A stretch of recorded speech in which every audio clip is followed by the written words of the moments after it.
ไม่สุงค่ะเมื่อได้เป็นวันที่26เดือนธันวาคมที่6ปี2026ในตอนแรกข่าวใส่มาขอมีข่าว2ตอนเดี๋ยวมาเปิ้นเผาค่ะตอนที่1สะเทหลงแขก็หนึ่งถึงญาติยอบก้มโตตีเมืองไทยข่าวเที่ยงตอนหนึ่งก็เป็นแม่เต็กให้ลูกยิ่งในกว่าเฮ็ดนางหมอกยา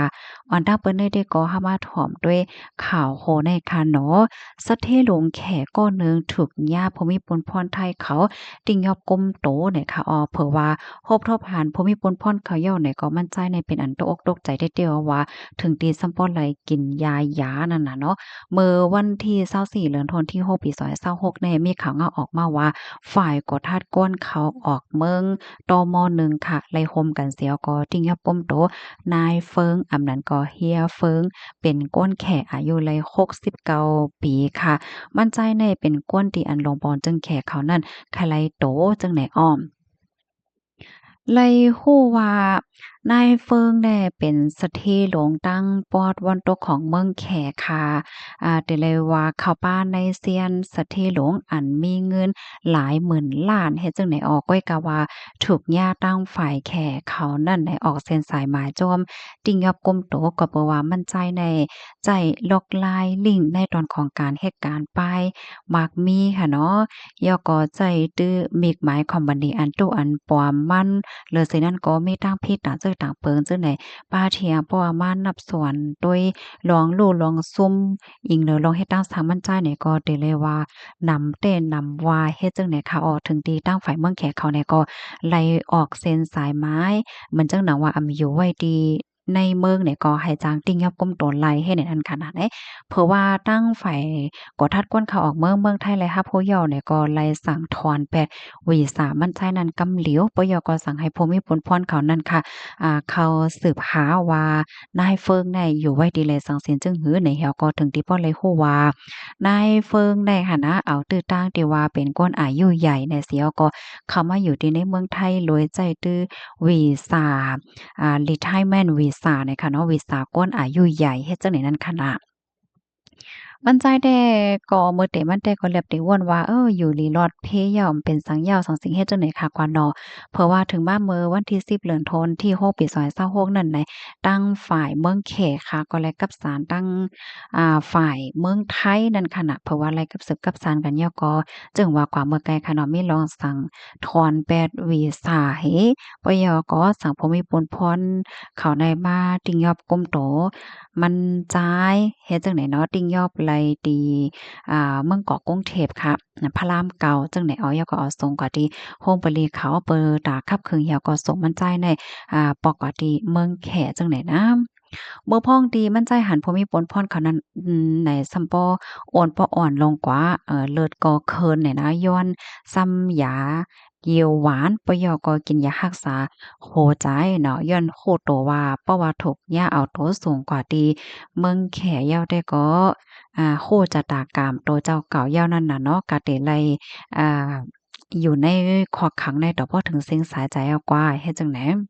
กำนันตั้งฝ่ายลาวากาเขาเนี่ยก็เลยลาดว่าก้นนอกเมืองที่อันเข้ามาที่ในเมืองไทยนั่นอยู่ที่ห้องการลงฝ่ายกดทัดก้นเข้าออกเมืองเนี่ยก็เตมีหลวงกดทัดหนังเต้ๆว่า เปิงลงมาในแต่ก็ก้นตีอันมีไว้ตั้งพีดว่าสังว่าเจอในให้ในนั้นน่ะเนาะ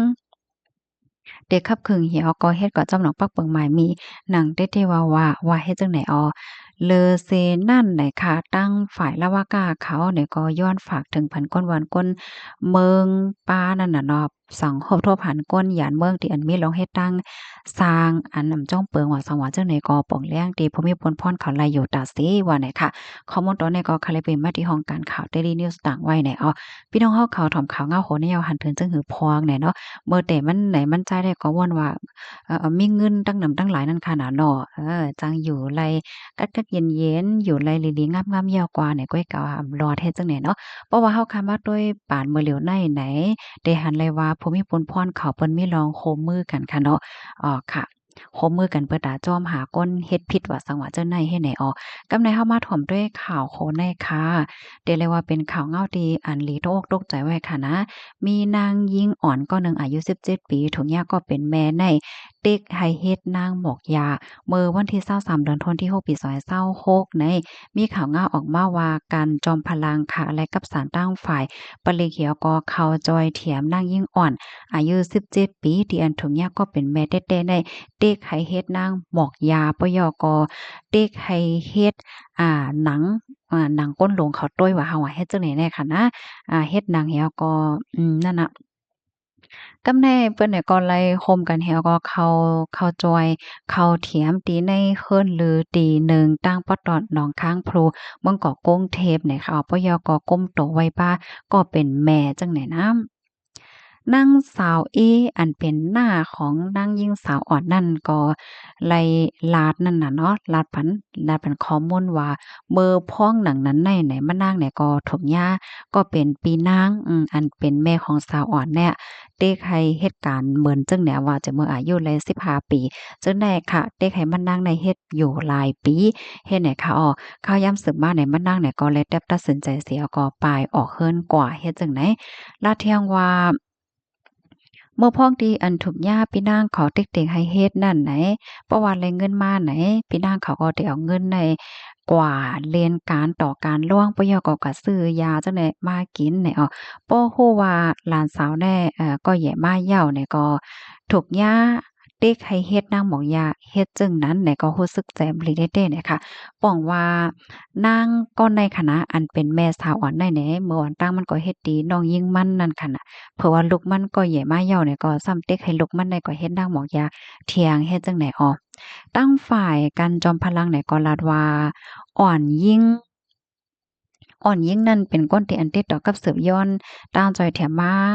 หังโกยนั่นน่ะย้อนก็เพราะว่าถูกเต็กให้ถูกเต็กถูกย่ามแม้เนี่ยเต็กให้หาเงินรวยลอกลายตีมันใจลายมันเนี่ยข้าวตังเหิงเมื่อกาก่อนป้นมาก็อำหัดปลายย้อนก็เพราะว่าไม่ใจน้องแทง3ก็เนาะมีอายุ9ปี6ปีและ3ปีและจังเนี่ยก็ไม่ใจว่าเพราะว่ามันนั่งปลายกว่าเนี่ยถึง น้องๆนั่นได้ถูกย่าว่าแม่นั่นเต็กแขวก็มาเฮ็ดการเตียนตังมันนางเฮ็ดจังได๋ตอนตาอัมโมอะจังหวะจังได๋แต่ก็ทางฝ่ายภูมิพลพรเขาได้ติเก็บเอาซากเสหลักฐานว่าจังหวะเฮ็ดจังได๋สิติเอาต่างผิดกว่าเฮ็ดจังได๋เนาะปยก็เตไต่เงินโก้นที่อันเกี่ยวข้องว่าหังว่าเฮ็ดจังได๋ป้าไหนตอนตาอ่อนยิ่งอายุ17ปีและน้องแทง3ก้อนนั้นแต่ก็ตั้งฝ่ายภูมิพลพรเขาเนี่ยก็ไล่กับศาลตั้งฝ่ายปกป้องตรงวงกลว่าจังหวัดจึงเนี่ยค่ะยืนมือจอยเถียมเสียก็เอาส่งกว่าดีลือคงเศร้าอันเปิ้นรับเร่งโหลฝ่ายป้ายใจว่าฝ่ายด้วยถึงลูกอ่อนว่าจังหวัดจังไหนยาวไหนค่ะข้อมูลตอนนี้ก็คาลิเปมาที่ห้องการข่าว workpoint ต่างไว้ไหนค่ะพี่น้องเฮาเขารับถ่อมเหย้าหันถึงจังหือพองค่ะเนาะเมืองก้นเนี่ยก็มีจดมีเจมาติ๊กๆเหย้าค่ะเนาะกับปานเมื่อเหลียวแน่ค่ะนังมังก็ว่าอันที่เป็นกว่าจั่งใดได้เป็นย้อนก็เปนยาเมากำอะนอไหนเนาะยาเมากำได้แต่มันปันพ่อนหลีสังหลีโกเตเตยอเพราะว่ากินกว่าจับจ้อยกว่าเหย้าไหนมันก็เฮ็ดให้ก้นในหลากหลายกว่าเนาะลูกตีเป็นก้นมิ้วหนึงเหี่ยวก็เย็นเป็นกว่าแถงก้นมิ้วหนึงว่าสังว่าเจิ้นได้ให้แหน่นะค่ะรับถอมยอหันถึงจังหือพองเนี่ยเนาะก็ปันตั้งหันถึงมาลัยเนี่ยค่ะยินจมบุก็ที่รับถอมปันแห้งค่ะเนาะย้อนให้อยู่หลีกินหวานและหลอดเพกันเสกรรมเนี่ยค่ะเหมยทรงค่ะ